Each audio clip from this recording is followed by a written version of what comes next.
Media channel जिस पे आई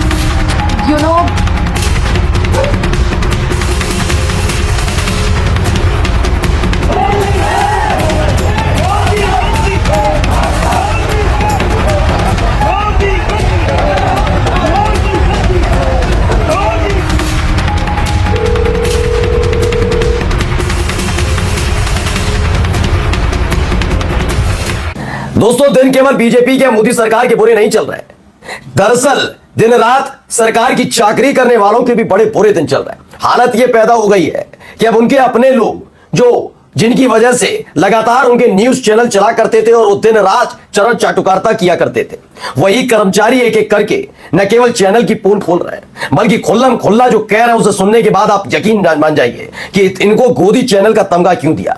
इनके खुद के कर्मचारी इनके मुंह पर इस्तीफा दे देकर भाग रहे हैं और इनकी पोल खोल रहे हैं। आज की बड़ी खबर आपको दिखाऊंगा, एक महिला कर्मचारी ने किस तरीके से रिपब्लिक भारत की पोल खोलकर रख दी है। क्या कहा है आपको सुनना चाहिए, कैसा है चैनल, इसके बड़े बड़े लोग जो अपना चेहरा चमकाते हैं अपने चैनल बैठकर कैसे काम करते हैं, कैसे धमकाते हैं, वो पोल खोलिए और क्यों दिया इस्तीफा वो भी देखिएगा। आपको दिखाऊंगा कि आए तो थे अनुराग ठाकुर कि वो बीजेपी के समर्थन में और चुनाव आयोग के समर्थन में विपक्ष को घेर लेंगे। तरीका अच्छा था, दाव गलत पड़ गया। दाव ऐसा पड़ गया कि अब विपक्ष कह रहा है कि आपको कन्नौज, वायनाड और तमाम जगह की तो लिस्ट मिल गई बड़ी जल्दी, पता नहीं कैसे मिली, लेकिन वाराणसी वाली भी लहरा दो, वहां कितने संदिग्ध वोटर हैं। तो आपको दिखाऊंगा एक मसला जो अब तक किसी गोदी मीडिया ने नहीं दिखाया। ईवीएम का एक ऐसा मसला जब जांच पड़ताल कराई गई तो परिणाम ही पलट गया। तो जन आंदोलन में कैसे तब्दील हो गए हैं राहुल गांधी के आरोपों के बाद, ये पूरा मसला वो भी दिखाऊंगा और दिखाऊंगा जगदीप धनखड़ साहब से अचानक गुपचुप किसने कर ली मुलाकात। नमस्कार, मैं हूं प्रज्वल गौतम और आप देख रहे हैं the live TV. The live TV, सच सबसे आगे। शुरुआत इस खबर के साथ करने जा रहा हूं, वीडियो जरा देखिएगा क्या कह रहे हैं। So anything but today, this media channel जिस पे आई ये देखिए, ये रिपब्लिक टीवी का ही है। इन्होंने अपने जो आई कार्ड है उसे काट दिया, यानी इस्तीफे को दौर चला। कुछ ऐसे गाली गलौज भी इसमें कर रही है, इनकी नाराजगी है। इसमें यह भी इन्होंने दावा किया है जो महिला है कि ये रिपब्लिक टीवी की कर्मचारी हैं। इनके साथ क्या हुआ इन्होंने आगे जाकर इसमें बताया है। इन्होंने इसमें श्रेया कपूर जो अर्णब गोस्वामी के बाद दूसरे नंबर पर माने जाते हैं उनको लेकर काफी कुछ कहा है। यह भी कहा है कि आने वाले वक्त में अगर ये अपने बयान से पलटती है और माफी मांगती है रिपब्लिक टीवी से तो ये हैरान मत होइएगा कि रिपब्लिक टीवी गुंडागर्दी के तहत चलता है। ये इन्होंने एक दावा किया है। आप सोचिए, एक ऐसा चैनल जो अपने कर्मचारियों पर गुंडागर्दी दिखाता है, किसके एवज में, किसकी ताकत से? ये बड़े बड़े अधिकार मांगते हैं ना, ये अर्णब गोस्वामी बड़ी बड़ी डींगे आंकते हैं। अपने कर्मचारियों के साथ कैसे सलूक करता है इस महिला कर्मचारी ने खोली पोल। उन्होंने मुंह पर दे मारा उनका आई कार्ड और बताया ये चैनल कितना गंदा और घिनौना चैनल है। ये एक महिला का अपना चैनल की रिपोर्टर है उनका है।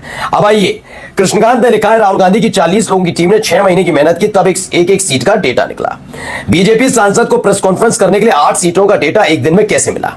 क्या चुनाव आयोग ने मुहैया कराया या फिर वे फर्जी डेटा पेश कर रहे हैं? इसी से पता चलता है मामला गड़बड़ है। लेकिन कृष्णकांत जी, यहां पर मैं तीसरा ऑप्शन भी जोड़ देता हूं। बिल्कुल सही कहा कि क्या चुनाव आयोग ने मुहैया कराया जो विपक्ष को मुहैया नहीं करवा रहा? तो चुनाव आयोग और क्या बीजेपी की सांठगांठ है? दूसरा, क्या ये फर्जी डेटा है? जैसा कि कृष्णकांत जी ने कहा फर्जी डेटा है तो पहली फुर्सत में एफआईआर दर्ज होनी चाहिए इनके खिलाफ जो लहरा रहे हैं। और तीसरा सबसे बड़ा मसला यह कि हो सकता है ये पुराना हो। अगर पुराना था तो इतने दिनों से ये अपनी जेब में रखकर क्यों घूम रहे थे अनुराग ठाकुर? क्या इन्होंने लोकतंत्र के साथ खिलवाड़ नहीं किया? क्या इन पर कार्रवाई नहीं होनी चाहिए? ये 3 बड़े मसले हैं। चलिए आइए, पवन खेड़ा से इसी पर सवाल किया गया कि अनुराग ठाकुर ये आरोप लगा रहे हैं कि कन्नौज में 3 लाख करीब, वायनाड में है, जगह जगह हैं जहां जहां विपक्ष के बड़े बड़े नेता जीते वहां फर्जी वोटर है, ऐसा आरोप लगा रहे हैं। अनुराग ठाकुर ने कल्पना नहीं की कि उनका आरोप उनके ऊपर ही दे मारा जाए। पवन खेड़ा ने बनारस के आंकड़े मांगकर नई फजीयत पैदा कर दी। उन्होंने कहा कि आपके पास सबके आंकड़े बड़ी अच्छी बात है और होनी भी चाहिए, लेकिन इतनी ही सीटों का आंकड़ा क्यों? वाराणसी वाला आंकड़ा पेश क्यों नहीं कर रहे हो?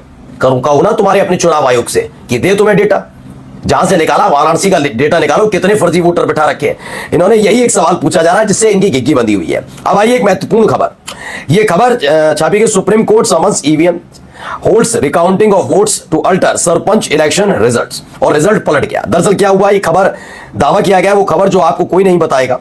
पानीपत के बवाना लाखू गांव में सरपंच का चुनाव परिणाम सुप्रीम कोर्ट द्वारा कराई गई ईवीएम की दोबारा गिनती में वैसे ही बदल गया जैसे चंडीगढ़ नगर निगम के मेयर का बदला था।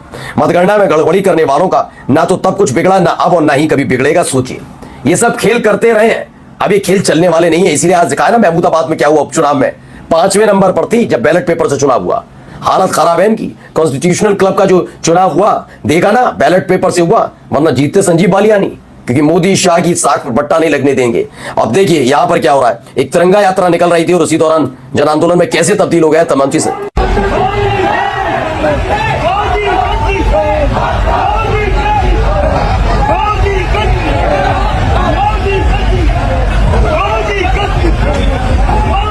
तो इस तरह के बुजुर्ग व्यक्ति कह रहे हैं उत्तराखंड की राजधानी यानी देहरादून में ये तिरंगा यात्रा निकल रही थी। इसी दौरान एक बुजुर्ग व्यक्ति कहते हैं मोदी गद्दी छोड़ के नारे लगाते हैं, यानी लोगों के समझ में आ रहा है कि जो आरोप लगाए जा रहे हैं उससे बचने की कुछ। मैंने कहा ना, आप इसके अगर निष्पक्ष थे तो जांच करा लेते। बीजेपी डिफेंड करने उतर रही है। मैं कह रहा हूं क्यों, ये चुनाव आयोग जवाब देखो, तुम हो कौन, तुम क्यों बिलबिला रहे हो। अब आइए, धनखड़ साहब का पता लग गया है क्या है। पीएम मोदी से अचानक क्यों मिले जगदीप धनखड़। उपराष्ट्रपति चुनाव से पहले जयराम रमेश के सवाल से सियासी हलचल मची है। दैनिक जागरण खबर है, दरअसल खबर ही निकल कर आई, प्रधानमंत्री नरेंद्र मोदी ने जगदीप धनखड़ से मुलाकात की है। 21 जुलाई को जगदीप धनखड़ ने शाम को इस्तीफा दिया उपराष्ट्रपति पद से। तब से वो गायब है, ना उनकी तस्वीर, ना कोई वीडियो, ना उनका फोन कॉल, ना कुछ। कोई मिल भी नहीं रहा, कोई भी मिल नहीं पा रहा उसे। मिल नहीं रहा का मतलब नहीं, मिल नहीं पा रहा है। लोग मिलने की कोशिश करते हैं, आरोप है कि पीए फोन उठाता है, कहते हैं आराम कर रहे हैं, उसके बाद फोन उठाना बंद, फिर 1-2 दिन बाद दोबारा उठता है, फिर कहता है आराम, मतलब आराम ही कर रहा है 21 जुलाई से। सवाल ही उठता है उनकी तबीयत खराब है तो उन्हें क्या हुआ है, कौन से हॉस्पिटल में, इलाज क्या चल रहा है, तबीयत कैसी है, हेल्थ बुलेटिन जारी क्यों नहीं हो रहा, ये तमाम चीजें हैं। और जगदीप धनखड़ साहब से अचानक से पीएम मुलाकात कर लेते हैं। ये मुलाकात की वजह क्या है, इस मुलाकात में क्या क्या कहा होगा, क्या सत्यपाल मलिक याद दिलाए गए होंगे, बोलिए याद दिलाए गए होंगे सत्यपाल मलिक के साथ क्या है, क्या बात हुई, ऐसे क्या बात की है जो जनता के सामने धनखड़ साहब तो नहीं आ रहे, मोदी मिलाते हैं, लेकिन इसकी चर्चा भी नहीं करती। ये आरोप कैसे लगाया मैं आपको बताता हूं। ये जयराम रमेश ने ट्वीट किया और उन्होंने लिखा कि 21 जुलाई को जब राज्यसभा के चेयरमैन यानी देश के उपराष्ट्रपति ने अपने पद से इस्तीफा दिया, उसके बाद ना उन्हें देखा गया, ना उन्हें सुना गया और ना ही उन्हें कहीं पढ़ा गया कि क्या कर रहे हैं, क्या हो रहा है। कोई मीडिया को भी चिंता नहीं है। ये बात बात पर करती है ना। देखो अभी मैं रूबी का लियाकत कर रही थी कि वोटर आईडी का जो दिखाया जा रहा है राहुल गांधी की तरफ से, वो वेबसाइट पर है ही नहीं, राहुल गांधी झूठ बोल रहे हैं, जबकि फर्जी वेबसाइट खोल रखी थी। रूबी का लियाकत को शर्म नहीं आई, लेकिन इस पर चर्चा नहीं हो रही कि उपराष्ट्रपति महोदय का है। But according to the Telugu media, वो कह रहे हैं तेलुगु मीडिया के मुताबिक जो फॉर्मर चेयरमैन है राज्यसभा के, उनसे नरेंद्र मोदी साहब ने, पीएम ने 45 मिनट बात की है। ऐसी 45 मिनट मिले और क्या बात हुई और क्यों अब तक धनखड़ साहब जनता के सामने नहीं आ पा रहे, लोगों के सामने ये नहीं आ पा रहे, ये मसला बड़ा है। क्या फिर जो कहा जा रहा है बार बार जाट नेताओं की तरफ से और विपक्ष की तरफ से, क्या कैद कर लिया गया है वाकई? और अगर ऐसा नहीं तो सामने आने दीजिए ना। और क्या वाकई सामने आने वाले हैं और इस सामने आने से पहले नरेंद्र मोदी साहब मिलकर आए, कुछ समझा कर आए क्या? ये सारी चीजें पता होनी चाहिए। अब आइए जरा बीजेपी नेताओं की हरकतें भी देख ली, गुंडागर्दी। तो बीजेपी सांसद की गाड़ी निकलती है और उसके बाद उनके कार्यकर्ताओं की गाड़ी निकलती है, टोल कर्मी रोकते हैं, मारपीट शुरू हो जाती है। ये देखिए,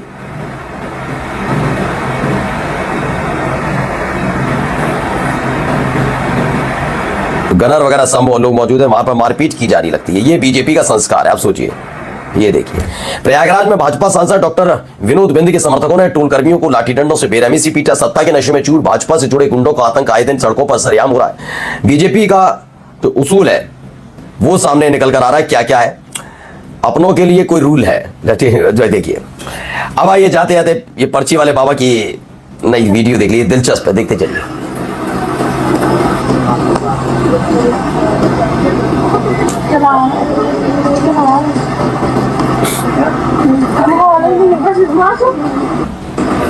ये है, ये अलग खेल है। यही पर्ची वाले बाबा अपनी पर्ची निकाली होगी, कितनी सुंदर सुलभ और कितनी मजेदार इनकी पर्ची होगी, है ना। नमस्कार।